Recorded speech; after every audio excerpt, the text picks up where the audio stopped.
If you've spent the last few evenings scrolling through endless tables of specs, watching video after video, trying to figure out whether a cabinet saw with a router table is worth the floor space in your garage, you're not alone. The decision feels like a gamble. Spend a few $100s and get a machine that sits pretty but never gets used, or pour a bit more into something that actually moves with the way you need it to. Link is in the description if you want to check the product details on Amazon.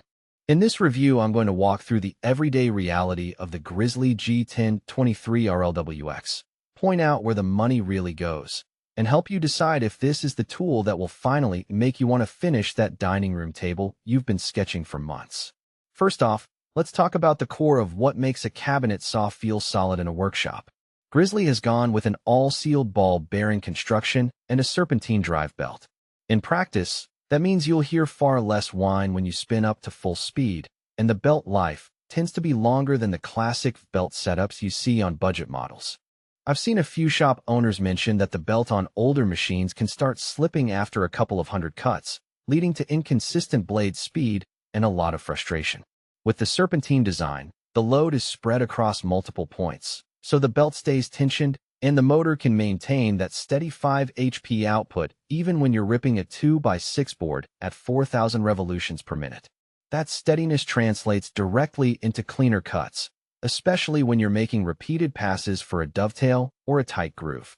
The built-in router table is the feature that usually splits opinions. Some people love having a single footprint for both saw and router. Others feel the routing area is cramped. On the G1023RLWX, the router insert sits just behind the main blade, and the fence can be extended over it for edge routing. In my own shop, the first thing I tested was a simple inch edge bearing cut on a piece of hardwood. The router bit sat snugly in the insert, and because the saw's table is a solid cast iron slab, there's hardly any vibration to throw off the bit's path. For a hobbyist who wants to add a decorative edge to a coffee table without pulling out a separate router stand, that convenience is a real time saver.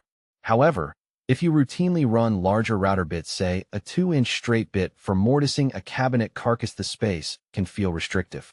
You'll need to slide the workpiece close to the saw's fence, which means a tighter margin for error and a slower feed rate. So, if your routing needs are occasional and relatively small, the integrated table is a bonus. If you're a professional cabinet maker who runs full-size router bits daily, you might still want a dedicated router bench. Another practical point is the powder-coated finish.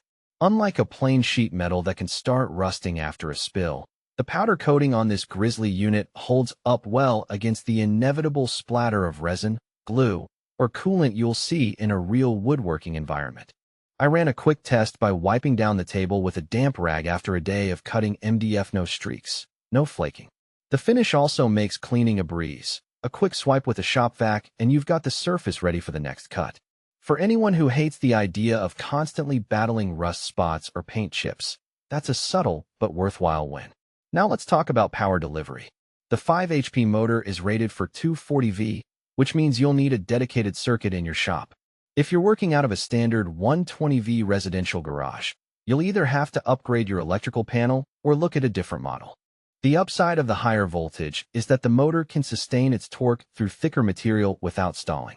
I ran a test cutting a 2x4 pine board at 90 degrees, then immediately switched to a 1-inch thick hardwood slab.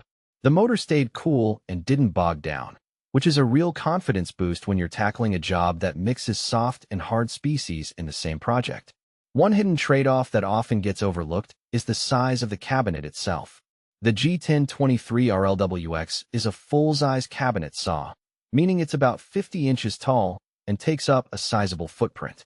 If your shop is a cramped corner of a garage, you'll need to plan your layout carefully. The saw does come with a sturdy rolling stand, but the rollers are not lockable. You'll still need a set of floor anchors or a heavy-duty mat to prevent it from moving under load. For a woodworker with a dedicated shop or a sizable workshop bench, that's not an issue. For the weekend hobbyist with limited floor space, the dimensions could become a real obstacle. Where does the value actually lie? In the Grizzly world, you often see a price that sits comfortably between the entry-level saws that skimp on